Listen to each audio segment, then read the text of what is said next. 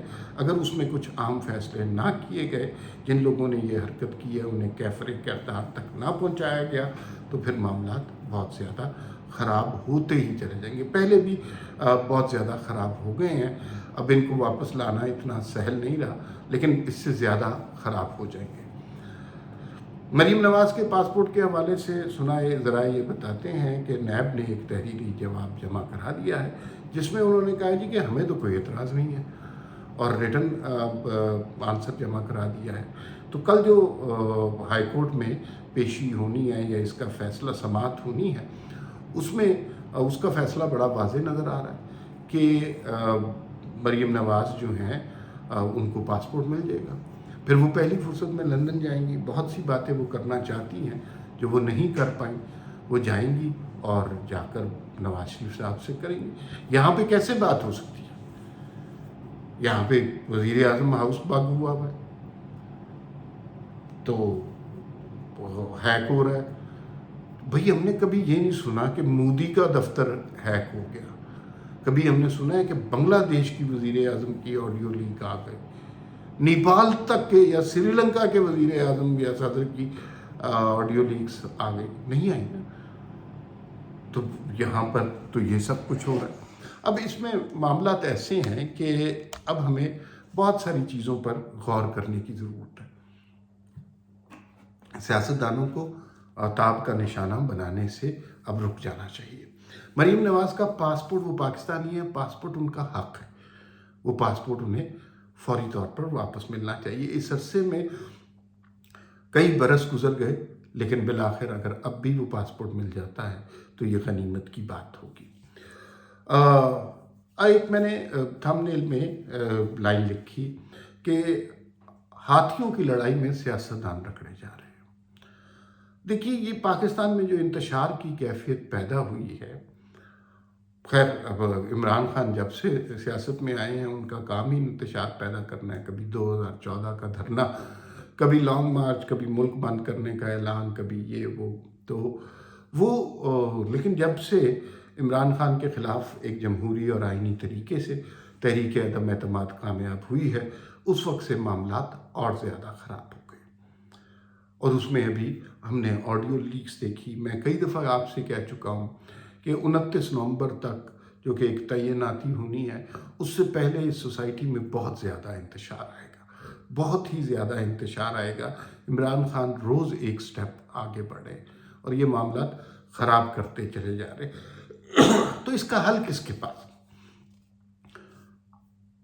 بھائی ایجنسیوں تک تو ہماری رسائی نہیں ہے، لیکن اگر حکومت کے لوگوں سے ہم بات کریں تو بظاہر وہ کہتے ہیں کہ ہم عمران خان کو جو ہے قرار واقعی سزا دیں گے، لیکن اندر سے جب ان کے تسلی سے بات کریں تو ان کا نریٹو یہ ہے کہ بھئی ہم عمران خان کو سزا دے دیں، یہ ہمارا پیدا کیا ہوا مسئلہ تو نہیں ہے. یہ تو مسئلہ انہوں نے پیدا کیا تھا جنہوں نے 2018 میں جو ہے یہ معاملات خراب کیے تھے، الیکشن ریگ کیا تھا اور یہ ساری چیزیں کی تھی. دوسری سائڈ کا علم نہیں ہے، لیکن وہ یہ سوچتے ہوں گے کہ ہم نے اب سیاستدانوں کو اب حکومت دے دی، اب ہم نیوٹرل ہو گئے ہیں اور اب وہ جناب خود اس مسئلے کا حل کریں. اس ساری بحث کے اندر، اس ساری گفتگو کے اندر عمران خان اتنا بڑا مانسٹر بن گیا ہے کہ وہ اب کسی سٹیج پر علیحدہ ملک بنانے کا بھی اعلان کر سکتا ہے. ملک پر ایٹم بم گرانے کا اعلان یا ملک کے 3 ٹکڑے کرنے کا اعلان تو وہ پہلے فرما چکے. مذہب کے حوالے سے تو کہیں نہ کہیں سے عمران خان کو سپورٹ ملتی رہی ہے. کوئی کہتے ہیں کہ جنرل فیض حمید کے بہت زیادہ تعلقات ہیں، ان کے ابھی بڑا اثر و رسوخ ہے، لیکن اس حکومت نے جو کام کرنے تھے وہ نہیں کیے. مثلا میڈیا کنٹرول میں پچھلی حکومت کے تھا یا اس زمانے کی ISI کے کنٹرول میں تھا. میڈیا ابھی بھی ان کے کنٹرول میں ہے، بالکل ان کے کنٹرول میں ہے. اسی طرح کے وہی لوگ بیٹھے ہوئے ہیں، وہی ایک واٹس ایپ پر چلنے والی قوم بیٹھی ہوئی ہے، اور ایک سے A سے لے کر Z تک سارے معاملات کہیں اور سے طے ہو رہے ہیں.